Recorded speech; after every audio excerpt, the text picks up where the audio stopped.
Quiero darles la bienvenida de nuevo a nuestra serie de fin de semana, Guía de Supervivencia para los Últimos Tiempos. Si tienen sus Biblias, por favor, ábranla en Apocalipsis capítulo 2. Mientras te diriges allí, quiero comenzar con una pregunta hoy. ¿Alguna vez has sido malinterpretado? ¿Alguna vez han sido tus acciones o tus palabras malinterpretadas, incluso enormemente malinterpretadas de lo que tú pretendías y de cuáles eran tus motivaciones cuando dijiste algo? Porque déjenme decirles que yo tengo algunos ejemplos de esto, porque justo después de la universidad, Dios nos llamó a mi esposa Wendy y a mí, una pequeña pareja sureña, a mudarnos a Chicago, Illinois. En serio les digo que hubo algunas malas interpretaciones al principio. Una de ellas fue que crecí en un lugar donde nos enseñaron a sostener la puerta abierta para las damas y permitir que ellas pasaran primero, ese tipo de cosas. Y llegué allí y sostuve la puerta abierta para una mujer, pues les cuento que ella se prendió contra mí. ¿Qué piensas? ¿Que soy más débil que un hombre? ¿Necesito algún tipo de trato especial? No necesito tu imposición condescendiente de roles de género y estereotipos tradicionales. Y yo me quedé, ¿qué? O sea, me sentí malinterpretado en ese momento. Y hubo otra ocasión, esto como que fue al revés. Crecí en un lugar donde si alguien tocaba la bocina, era porque te reconocía y quería saludarte. Nadie nunca usaba su bocina para indicar algún tipo de desagrado contigo o con tu forma de conducir, para nada. Eso simplemente nunca sucedía. Y entonces nos mudamos a Chicago y alguien estaba tocando la bocina y pude darme cuenta, me están tocando el claxon, qué mundo tan pequeño, ¿cómo es que estoy aquí en este lugar tan lejano y alguien me conoce? Y miré y me estaban saludando, nada más que solo tenían un dedo levantado mientras lo hacían. Y pensé, realmente me equivoqué. Eso fue una gran malinterpretación también. Te diré una más. Donde crecí, a menudo terminábamos una conversación antes de despedirnos diciendo, cuídate. Era simplemente una manera general de expresar preocupación por el bienestar de alguien. Probablemente estaban a punto de manejar o lo que sea, así que cuídate. Llego a Chicago y terminé la conversación diciendo, cuídate. Y alguien me preguntó, ¿me estás amenazando? Les dije, no te estoy amenazando. Y ellos pensaron, cuídate porque voy tras de ti. Y yo respondí, no, esa fue una gran malinterpretación. Entonces, ¿alguna vez alguien ha sido malinterpretado? Por supuesto que sí. ¿Qué causa la mala interpretación de la intención? Y específicamente, ¿qué causa la mala interpretación de las intenciones de Dios cuando lo escuchamos hablarnos? ¿Cómo interpretamos correctamente las intenciones que tiene Dios? Como vamos a ver hoy, esto es muy importante si vamos a tener algo de lo que Jesús habla mucho: tener oídos para oír. Oídos para oír. La semana pasada, por cierto, sé que dije que habíamos terminado con Apocalipsis 2 y 3 y me disculpo porque mentí. No fue a propósito, simplemente asumí que habíamos terminado con Apocalipsis 2 y 3 y esta semana cuando comencé a preguntarle al Señor, ¿qué tienes en tu corazón para Apocalipsis capítulo 4? Todo lo que pude escuchar era que hablaba sobre Apocalipsis 2 y 3 nuevamente. Así que aquí estamos de regreso. La semana pasada, si estuviste aquí, justo después de pasar una semana en cada una de estas 7 cartas a las 7 iglesias al principio de este libro de Apocalipsis, analizamos las introducciones especiales que Jesús dio al comienzo de cada carta. Y vimos que Él se revela de manera única a cada iglesia y el aprendizaje fue que cualquier tipo de problema que estaba ocurriendo en su comportamiento, en última instancia, estaba relacionado con el problema de que les faltaba algo en la forma en que veían a Jesús. Y entonces, Él estaba restaurando eso. Y esta semana vamos a hacer algo que no hemos hecho aún, porque no hemos examinado la conclusión que Jesús da a cada iglesia en estas 7 cartas. Con cada iglesia, al final de la carta, hay una recompensa específica que Jesús dice que se extiende. Disculpen, todavía estoy recuperándome de esta tos y sé que es molesto. Todo el mundo dice, ve al doctor, y contacté a mi doctor y él dice, no hay nada que podamos hacer, solo necesitas tomar un poco de Sudafed. Así que al final hay una recompensa específica que está disponible para cada iglesia. Y vamos a examinar estas cosas hoy. Hay dos cosas que deben suceder para recibir esa recompensa. Vamos a verlo tanto en este primer ejemplo, Apocalipsis 2:7. Jesús dice, eso es a la iglesia de Éfeso: el que tiene oído, oiga lo que el Espíritu dice a las iglesias. Al vencedor le daré a comer del árbol de la vida que está en el paraíso de Dios. Entonces, una de esas dos cosas que deben hacerse para recibir esta recompensa es el que tiene oído, que oiga lo que el Espíritu dice a las iglesias. La otra es al vencedor. Y estos aparecen en cada una de las conclusiones. Al que tiene oído, oiga lo que el Espíritu dice, y al vencedor. Esa palabra vencedor está en la forma de un verbo participio presente en el griego bíblico original. O sea que es una forma continua. Significa estar actualmente, activamente venciendo.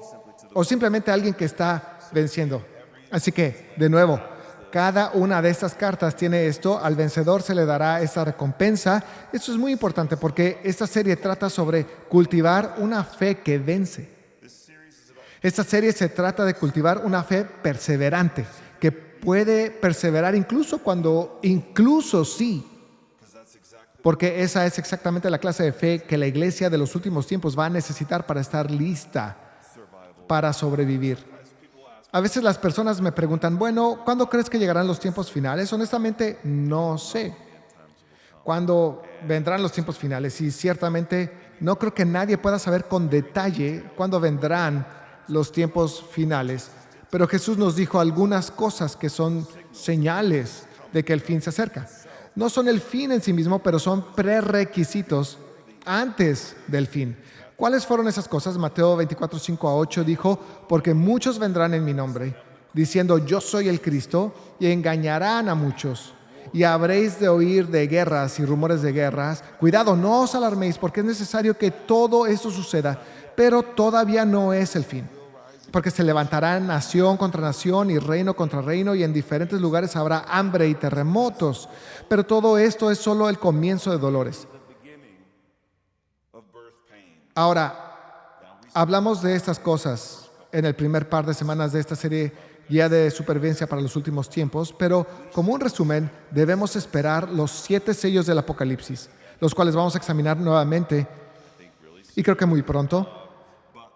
Pero debemos esperar que estos coincidan con lo que Jesús mencionó sobre ese comienzo de dolores. El jinete del caballo blanco del Apocalipsis que sale para conquistar y desencadenar esta gran guerra y gran cantidad de muertos. Creo que lo más probable es que de hecho se trate de alguien que afirme ser el Mesías judío, afirme salir y extender el reino mesiánico prometido. Una guerra mundial irá enseguida, habrá terremotos y habrá hambrunas en varios lugares. Entonces vendrá la tribulación como consecuencia de eso. Todo eso es un prerequisito, pero hubo otra condición que Jesús dio, que sería un prerequisito para el final. Eso también está en Mateo 24, es el versículo 14. Y este evangelio del reino se predicará en todo el mundo como testimonio a todas las naciones o todas las etnias, y entonces vendrá el fin. Ahora, aquí hay algo fascinante. Hace solo una década, las proyecciones eran que tomaría aproximadamente 150 años más para ver esto cumplido. Que cada tribu, que cada grupo étnico, cada idioma único recibiera el evangelio y al menos tenga una iglesia allí. Sin embargo, muchos ahora están prediciendo una aceleración masiva en ese cronograma.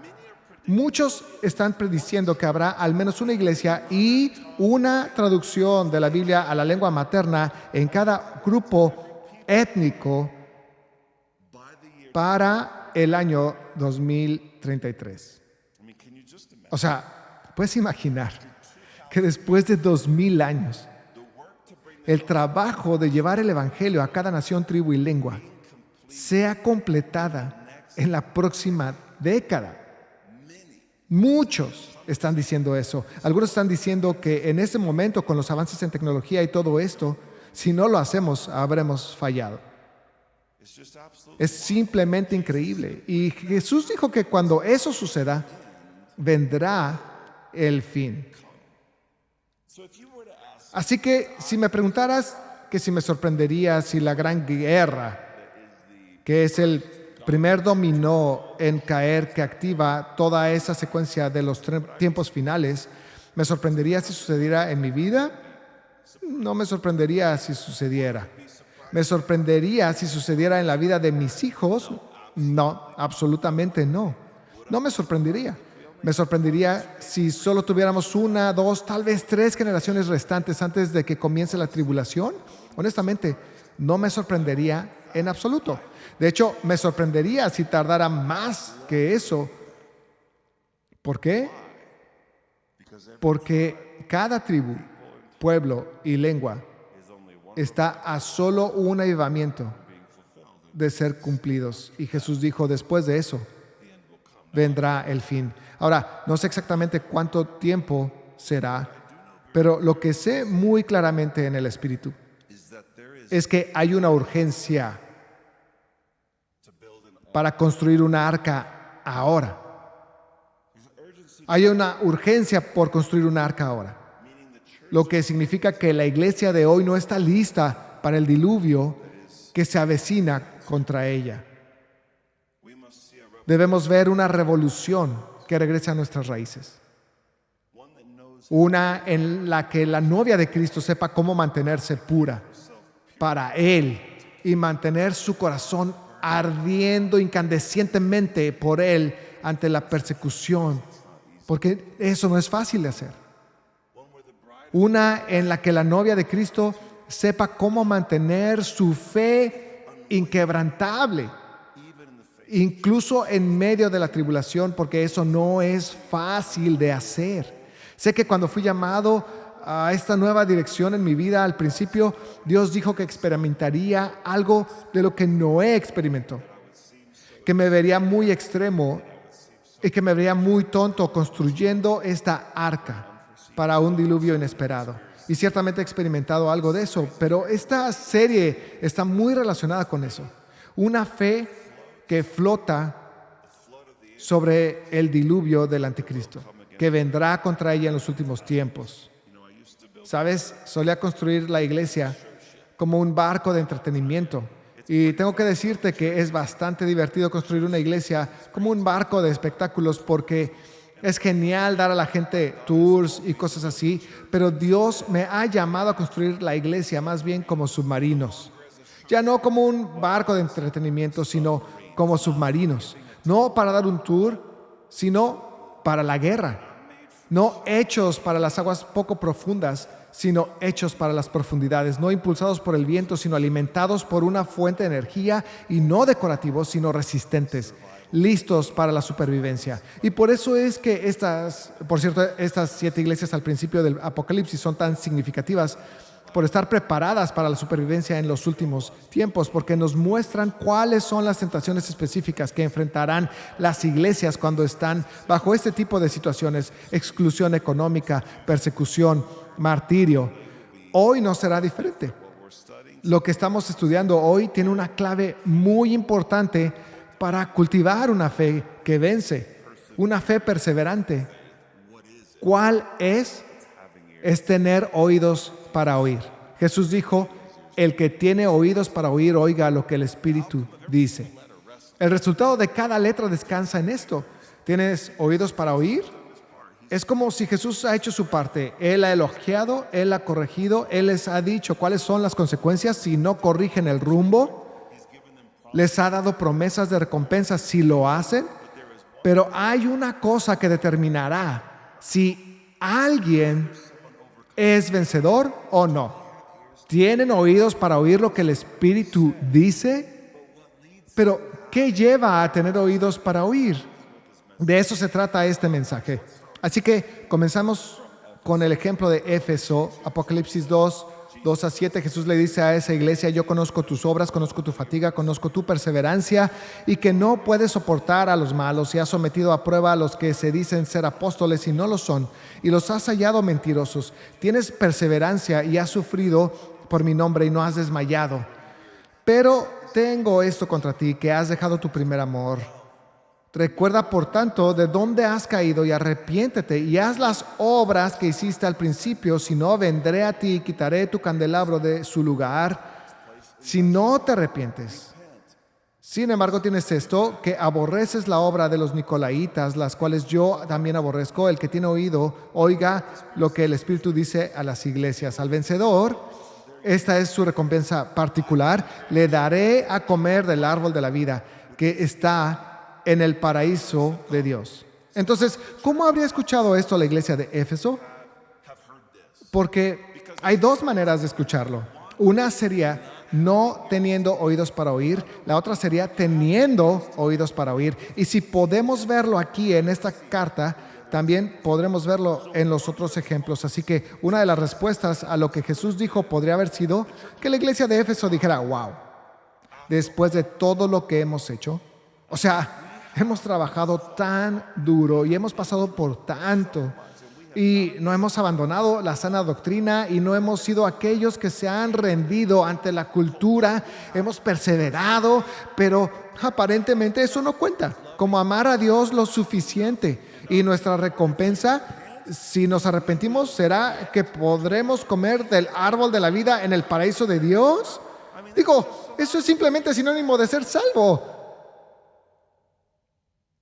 El que no tiene oídos para oír sería quien interpretaría lo que Jesús acaba de decir esencialmente como: ¿sabes qué? Nada es lo suficientemente bueno, y se ofenderían, pensando que los estándares de Dios son simplemente demasiado altos, demasiado difíciles, demasiado duros, que Él es un amo cruel. Y eso es lo que los israelitas en el desierto concluyeron acerca de Dios. Y eso eventualmente les costó su entrada a la tierra prometida. Ahora nuestra tierra prometida, como la iglesia del Nuevo Testamento, es el cielo nuevo, la tierra nueva, la ciudad celestial. Esa es nuestra tierra prometida. Pero esta misma respuesta que ensordeció sus oídos y les costó la tierra prometida, puede ensordecer nuestros oídos y costarnos la tierra prometida, justo como le sucedió a ellos. Esa es una manera de haberlo escuchado, ofendiéndose por lo que Él dijo. Hay otra forma de haber escuchado lo que Jesús dijo a la iglesia de Éfeso, y tiene todo que ver con interpretar las intenciones del que habla de manera muy diferente. Así que quiero que imagines que eres un instructor de manejo y estás enseñándole a alguien, quizá tu propio hijo, alguien de quien realmente te importa su bienestar. Les estás enseñando a conducir y quieres que lleguen sanos y salvos a su destino. Y entonces les dices: oye, tienes que hacer esto y aquello y aquello y llegarás ahí a salvo. Así que a lo largo del camino les dices: bien, aquí es donde tienes que encender la señal, y aquí es donde quieres hacer esto, y aquí es donde quieres acelerar, y aquí es donde quieres frenar y girar a la izquierda y girar a la derecha y todo eso. Y por un tiempo va bien. Pero luego, en algún momento, tu estudiante mira y dice: ¿sabes qué? Estoy un poco cansado de esto, porque he hecho todo lo que me dijiste que hiciera para poder llegar seguro a mi destino, y todavía me estás diciendo más y es más y es más. O sea, nada es suficiente bueno para ti, ¿sabes? Es solo más y más y más. ¿Qué dirías? Yo creo que dirías: espera un momento. Mi intención es que llegues a salvo a tu destino. Y sin embargo, cuando te digo que hay una curva peligrosa más adelante, sin una barrera de protección, que es mejor que reduzcas la velocidad, ¿te ofendes? Oye, el que llegues a tu destino de manera segura es mi intención. Sin embargo, cuando te digo: hey, no vayas por ese camino porque es un camino traicionero, te ofendes. El que llegues a salvo a tu destino es mi intención. Sin embargo, cuando te digo: necesitas tocar la bocina ahora mismo porque hay una amenaza de peligro inminente, te ofendes. Escucha, si me importas, ¿cómo podría quedarme callado? Verán, aquel que no tiene oídos para oír malinterpreta las intenciones de quien está hablando. Pero el que tiene oídos para oír interpreta correctamente las intenciones de quien está hablando. Y si estás interpretando correctamente las intenciones de la persona que está tratando de llevarte ahí salvo, cada vez que te dan instrucciones dices gracias. Cada vez que te corrigen dicen, oh, muchas gracias. Cada vez que te dicen por dónde dices gracias. Y estás agradecido realmente por ello. Mira, el 98% de tener oídos para escuchar lo que el Señor te dice es conocer correctamente su intención y su motivación para lo que Él dice. Porque aquí está la cuestión. Dios a veces nos dice lo que queremos oír, pero no solo nos dice lo que queremos oír, Él también te dirá lo que necesitas oír. Porque todos tienen dos oídos para escuchar lo que quieren escuchar, ¿verdad? Esa parte no es difícil. De hecho, he investigado cada caso en el que Jesús usa esta frase, el que tiene oídos para oír, que oiga. Y descubrí que nunca se asocia con una declaración realmente fácil. Puedes comprobarlo. No puedes encontrar en los evangelios a Jesús diciendo, amo a todos los niños pequeños, el que tiene oídos para oír, que oiga. O sea, no, porque no es la declaración más difícil de recibir. Siempre está asociada con las cosas que las personas no quieren escuchar. Cada vez que escuchamos esta frase, incluyendo las 7 cartas que estamos viendo hoy, siempre está conectado a eso. Algo que para muchos es difícil de escuchar. Dios trae corrección en 5 de las 7 cartas aquí. Ahora, las personas generalmente responden bien a la corrección. ¿Sabes la respuesta a eso? Si alguna vez lo has intentado, ¿verdad? No. El orgullo no puede manejar la corrección y todos tenemos orgullo en nuestra carne, ¿sabes? ¿Alguna vez has notado con qué frecuencia en los testimonios de cuando Dios habla hay tanto sobre las cosas que nos gustaría escuchar del Señor?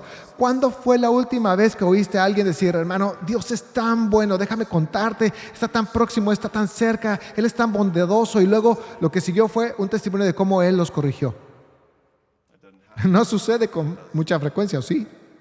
Pero cuando Jesús habla, cuando Él habla en los evangelios, cuando Él habla a través de su palabra, de toda su palabra, cuando Él habla a las 7 iglesias que hemos estado estudiando durante las últimas 8 semanas aproximadamente, escuchen, gran parte de esto tiene corrección. No sé, tal vez alrededor del 40% es explícitamente correctivo.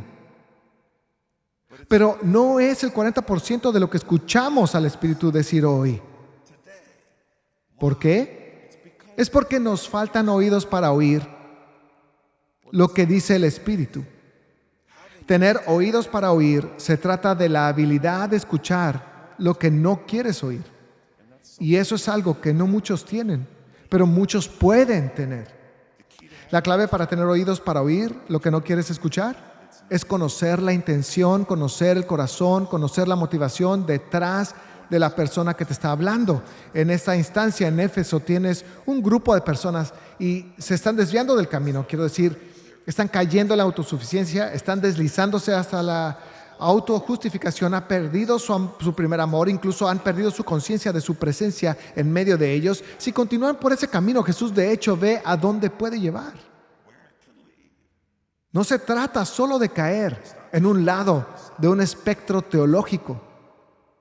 En realidad lleva el riesgo de no entrar en la tierra prometida por fe totalmente. Y entonces Él dice, al que tiene oídos para oír y vence, le daré a comer del árbol de la vida que está en el paraíso de Dios. Si te estás inclinando hacia la autosuficiencia y la autojustificación, te estás sintiendo muy bien contigo mismo, y luego alguien se acerca y afirma tener esta palabra profética donde el Señor tiene un mensaje para ti, y en esa palabra se incluye, te estás perdiendo de las cosas principales tan significativamente que estás a punto de que te quiten el candelabro de su presencia en medio de tus reuniones. ¿Cómo le responderías? Si tú desconfías de las intenciones del Señor y desconfías de sus motivaciones y de su corazón hacia ti, no solo rechazarás por completo esa palabra, sino que probablemente matarás al mensajero en el proceso. Entonces, ¿qué separa al que tiene oídos para oír del que no los tiene? Nuevamente, esta es la razón principal, es malinterpretar la intención. ¿Por qué el Señor nos trae corrección? ¿Es porque no está impresionado? ¿Y nunca está impresionado y nunca es nada suficiente? ¿Está simplemente sentado pasivamente criticándonos? No. Cada vez que lo hace es porque ama. Porque te ama. Porque nos ama. No temas escuchar la corrección del Señor. Creyente, lo que temo es no escuchar la corrección del Señor. Eso da miedo. Porque Él disciplina y reprende a todo al que ama, como a un hijo o una hija. No temas escuchar la corrección del Señor. Viene de su amor. Teman no escuchar su corrección. Eso no es bueno. Si realmente amas y conoces los peligros, ¿cómo podrías quedarte callado? ¿Cómo? De hecho, creo que este es un gran ejemplo. Penn Jillette, de Penn y Teller, que es un dúo de magia bastante conocido en Las Vegas. Él es ateo, pero dice esto sobre los cristianos que no comparten el evangelio, la advertencia sobre las consecuencias del pecado y las buenas nuevas de Jesús con aquellos que no creen. Creo que vale la pena ver esto. Échale un vistazo. And I've always said, that I don't respect people who don't proselytize. I don't respect that at all. If you believe that there's a heaven and hell and people could be going to hell or not getting eternal life or whatever, and you think that, it's not really worth telling them this because it would make it socially awkward. And atheists who think that people shouldn't proselytize, just leave me alone, keep your religion to yourself. How much do you have to hate somebody to not proselytize? How much do you have to hate somebody to believe that everlasting life is possible and not tell them that? I mean, if I believed beyond a shadow of a doubt that a truck was coming at you and you didn't believe it, that truck was bearing down on you, there's a certain point where I tackle you. And this is more important than that. And I've always thought that, and I've written about that, and I've thought of it conceptually. Sí, bastante bien expresado. El verdadero amor no puede dejar de traer corrección de rumbo cuando entiende y ve los peligros que están por delante. Esa es la razón por la que Dios nos habla, es porque nos ama. Esa es la única razón para ello. Ahora, veamos solo un par de otros ejemplos. No tendremos tiempo para todos ellos, pero verás un patrón similar en estos. La carta a la iglesia que vive en Esmirna termina de esta manera. Apocalipsis 2, 10 a 11. Sé fiel hasta la muerte y yo te daré la corona de la vida. El que tiene oído, oiga lo que el Espíritu dice a las iglesias. El vencedor no sufrirá daño de la muerte segunda. Ahora, esta vez Jesús no tuvo palabras de corrección para esta iglesia en particular. Sin embargo, aunque no tenía palabras de corrección para ellos al final, también dice, el que tiene oídos para oír, que oiga lo que el Espíritu dice a las iglesias. ¿Por qué lo dice? Bueno, no sé tú, pero si alguien está amenazando con matarme y con matar a esta iglesia que amo o lo que sea, podría querer escuchar muchas cosas de Jesús, pero probablemente no querré escuchar que me diga, ahora simplemente sé fiel hasta la muerte. Eso no es lo que esperaba escuchar. ¿Eso es lo que esperabas escuchar? No, no lo creo. Vamos a profundizar en los problemas que la iglesia enfrentará en esos tiempos finales en las próximas semanas, pero si fueras excluido de la economía y estuvieras siendo perseguido, huyendo tal vez con tus pequeños y tuvieras una orden de muerte sobre tu cabeza, podrías oír algo más que a Jesús diciendo, hey, te voy a proteger, te voy a salvar. Nadie va a tocar un cabello de tu cabeza. Nada de este ataque te va a dañar de ninguna manera. Digo, ¿eso es lo que quieres escuchar? ¿Podrías escuchar algo más? Pero aquí nuevamente escuchamos que Jesús les está diciendo lo que necesitan oír, aunque no sea necesariamente lo que quieren oír. Pero noten la recompensa particular para ellos. Él dice, y yo te daré. Así que Éfeso pudo comer del árbol de la vida. Él dice, ustedes recibirán la corona de vida. Bueno, eso no es lo mismo. ¿Cuál es la corona de la vida? Sabes, en el capítulo siguiente, Apocalipsis 4, hay una visión del salón del trono con los 24 ancianos rodeando el trono, se nos dice que están literalmente arrojando sus coronas ante el Señor en alabanza perpetua y adoración eterna a Él. Ese es Apocalipsis 4, 10 al 11. Ahora, si solo leyéramos este pasaje de manera aislada, podríamos suponer, supongo que todos en el cielo tienen estas coronas que pueden arrojar. Pero esta palabra en realidad es más única que eso. La palabra Estefanos no solo aparece aquí, es una palabra que se usaba para referirse a los vencedores. En los antiguos juegos griegos recibían esta corona o este Estefano, y de hecho se menciona varias veces en las Escrituras. De hecho, se nos habla de al menos 5 coronas diferentes como esta en el Nuevo Testamento, que aquellos en Cristo pueden recibir. El apóstol Pablo, él encontró mucha motivación en recibir estas coronas. Él encontró mucha motivación para no perder esas coronas ya recibidas. Y no tenemos tiempo para estudiar todas en detalle, pero solo como un resumen pondremos en la pantalla cuáles son esas 5. Pero, ¿cuál era el propósito de estas 5 coronas? ¿Es una recompensa? Sí, absolutamente. Pero fue con el propósito de alabar.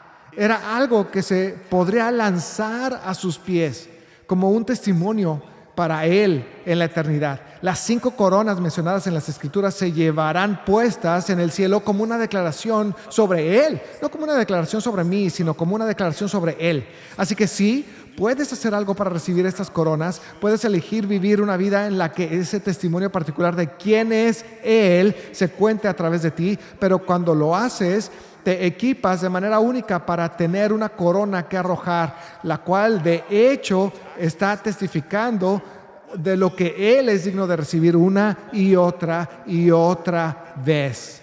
Si Esmirna tuviera oídos para oír, esto es exactamente lo que necesitaban oír. ¿Por qué? Porque no todos estaban enfrentando el mismo nivel de amenaza que ellos. Y es un lugar muy fácil para que digamos, hey, eso no es justo, porque estamos enfrentando más dificultades que las otras personas, pero al mismo tiempo había una recompensa única que estaba disponible para ellos. ¿Y qué más dijo Jesús? Él dijo que no van a ser dañados por la segunda muerte. En resumen, Jesús les está hablando a aquellos, algunos de los que están a punto de morir. Nunca tendrás que pasar por esto de nuevo. Él no está minimizando lo que están a punto de enfrentar, pero está diciendo, nunca tendrán que experimentar esto de nuevo. Y ciertamente no tendrán que experimentarlo perpetuamente en la eternidad. Ahora, hay una corona única dada a aquellos que entregan sus vidas por Jesús, lo que significa que Él es su vida. Y ellos pueden alabarlo con esa corona por siempre. Y para siempre.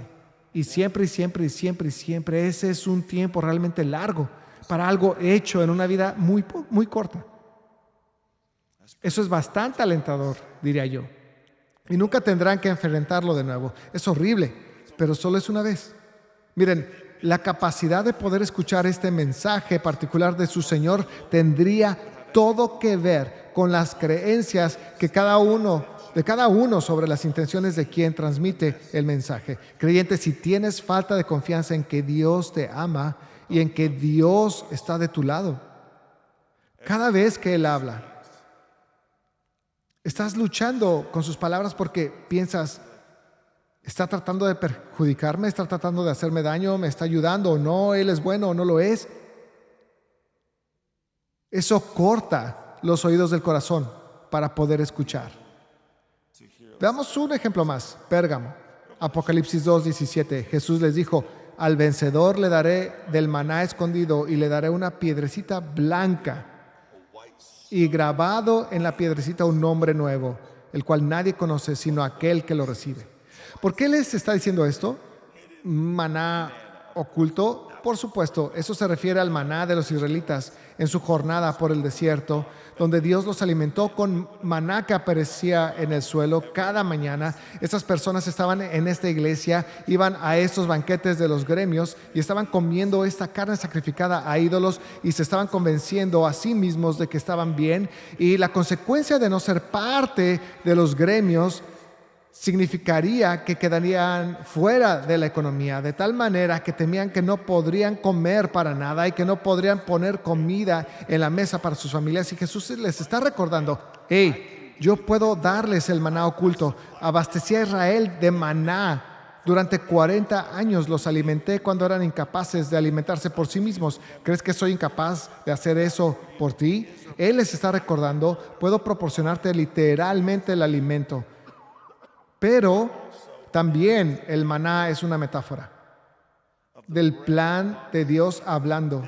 Este es pan no solo para nuestros cuerpos físicos, sino que este es pan para nuestras almas. Él está dando una promesa de mayor revelación, de mayor iluminación, de mayor comunicación de su parte, palabras de su parte para aquel que no se está llenando con la comida de este mundo.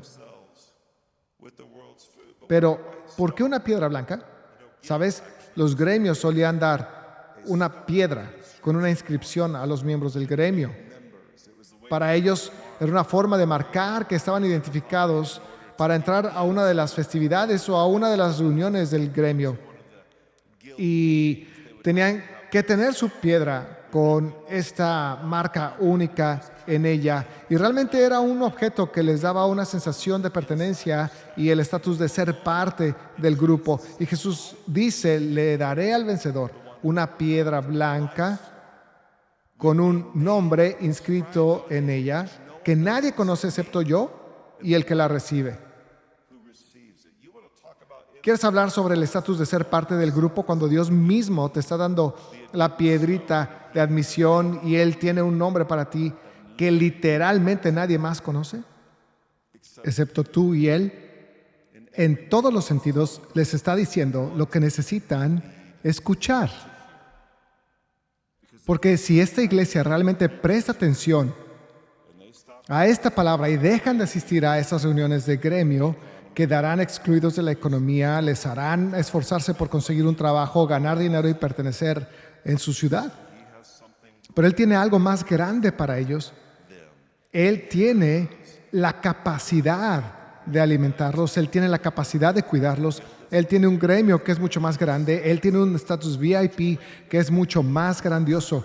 Lo que distingue al tener los oídos para oír, lo que Él diría a esa iglesia o a cualquier otra iglesia, es cómo interpretas la intención que proviene de quien lo dice. Como la semana pasada, de nuevo, no tenemos tiempo para repasar los 7 ejemplos, pero en cada una hay una recompensa única para la iglesia que les es dada. Si tienen oídos para poder oír ese mensaje, y en todos los casos hay algo del mensaje que es difícil de escuchar. No todo es difícil de escuchar, pero hay una parte del mensaje que habría sido difícil de escuchar y a medida que estudias cada una, puedes ver que exactamente lo que necesitaban escuchar es lo que el Señor les dijo. Entonces, lo que separa a aquellos que tienen oídos para oír de aquellos que no, es la interpretación de la intención. Si solo aprendes una cosa hoy y aprendes esto, ya has aprendido mucho. Tener oídos para oír lo que el Espíritu dice se trata en un 98% de nuestra interpretación de su intención. Cuando Dios habla a algo que no quieres escuchar, ¿lo interpretas como bondad o lo interpretas como crueldad? ¿Cómo sabemos si tenemos oídos para oír? Déjenme decirles que para mí, cuando reviso mis oídos espirituales, me pregunto, ¿estoy escuchando su corrección? ¿Y cómo estoy escuchando su corrección? ¿Qué tan a menudo escucho su corrección y respondo con agradecimiento? Oh, gracias, porque en realidad quiero llegar a mi destino de manera segura y de verdad creo que lo sabes todo y que eres perfectamente sabio, que estás de mi parte y que eres bueno. ¿Tenemos oídos para oír lo que Él dice? ¿Y cómo haces crecer esos oídos? No necesito hacer crecer mis oídos físicos, ya sé que son lo suficientemente grandes, pero ¿cómo hacemos crecer los oídos espirituales de nuestro corazón para poder oír su voz? Toda su voz. No solo las partes que queremos oír, 3 cosas muy rápidas que de hecho puedes hacer. 1, imagina el rostro del Padre cuando oigas las palabras. Imagina su rostro. Imagina su rostro, el rostro de un padre que ama a sus hijos. Ahora, ¿se enoja a veces Dios el Padre? Sí, por supuesto. Así como un padre terrenal se enojaría con sus hijos cuando necesita hacerles entender algo. Pero dice el Salmo 35, la ira de Dios es solo por un momento, pero su favor es por toda una vida. ¿Sabes? Cuando un padre que ama a su hijo se enoja con los niños, en el momento en que sus hijos se someten un poco, la ira desaparece rápidamente, instantáneamente. Si nunca viste el amor de un padre, en los ojos de tu padre terrenal, lo siento, no es la forma en que se supone que debe ser. Pero quiero decirles a aquellos que podrían ser padres algún día, a aquellos que ya son padres, lo mismo aplica para las madres. Uno de sus trabajos principales es hacer que sea fácil imaginar a un padre amoroso que proporciona no exasperación, sino que ofrece tanto corrección como alabanza en amor. Facilítale a tu hijo que imagine a un padre amoroso que trae tanto verdad como amor. Un niño que no puede concebir fácilmente al Dios de la Biblia como un Dios tanto de amor como de disciplina, tanto de amor como de límites. Tiene una montaña más alta que escalar para poder relacionarse correctamente con Dios. La mayoría de los padres, honestamente, la mayoría de los padres hacen lo que la Biblia dice que no deben hacer con sus hijos. La mayoría de los padres exasperan a sus hijos. Los exasperan con una aprobación imposible. Un estándar que sus hijos no pueden alcanzar nunca jamás. Y el resultado de eso es que sus hijos son incapaces de escuchar la voz correctiva del Señor sin saltar rápidamente a esa postura de Dios es igual que ellos. Es imposible impresionarlo. Nada es nunca lo suficientemente bueno. Escucha, no exasperen a sus hijos. Si te has disculpado, asegúrate de que sepan que así no es Dios. Somos imperfectos y no siempre lo hacemos bien. Pero este es uno de tus trabajos principales. Si puedes imaginar el rostro de un padre amoroso, esto te ayudará a reconocer que Él no está tratando de herirte, Él está tratando de ayudarte. Que Él no está tratando de hacerte daño, Él está tratando de sanarte. Eso es número 1. Segundo, cuando escuches las palabras, imagina a Jesús colgado en la cruz, diciéndote de verdad esas palabras. Cuando oigas lo que Él está diciendo, imagina a Jesús colgado en la cruz, imagina un cartel sobre su cabeza, estoy muriendo en lugar de, y coloca tu nombre ahí. Y realmente pregúntate, ¿son sus intenciones para mí? ¿Son sus motivaciones para mí algo diferente a que me ama y que está de mi lado? Es muy difícil malinterpretar sus intenciones cuando imaginas a Jesús colgado en la cruz por ti, hablando esas palabras para ti. Eso es lo segundo. De hecho, te animaría a que intentes esto esta semana con tu lectura de la Biblia. Lee la Biblia todos los días esta semana y cuando lo hagas, un capítulo, 2 capítulos, 3 capítulos, lo que sea. Lee un capítulo imaginando a Dios el Padre, la cara de un Padre amoroso. De hecho, leyéndote y hablándote estas palabras mientras lo haces. Y luego cuando llegues a tu próximo capítulo, quiero que imagines que Jesús está colgado en la cruz, el Jesús que fue colgado en la cruz por ti, en tu lugar, tomando la consecuencia justa de mi pecado y de tu pecado sobre sí mismo. E imagina que Él está diciéndote esas palabras. Créeme, vas a encontrar algo. Vas a encontrar que al final de tu lectura de la Biblia dirás, Dios me habló mucho hoy. ¿Sabes por qué? Porque tener oídos para oír se trata mucho de interpretar correctamente la intención del que habla. Eso es lo que hace que la tierra de tu corazón sea blanda para el espíritu, maleable, capaz de ser movida, capaz de ser redirigida.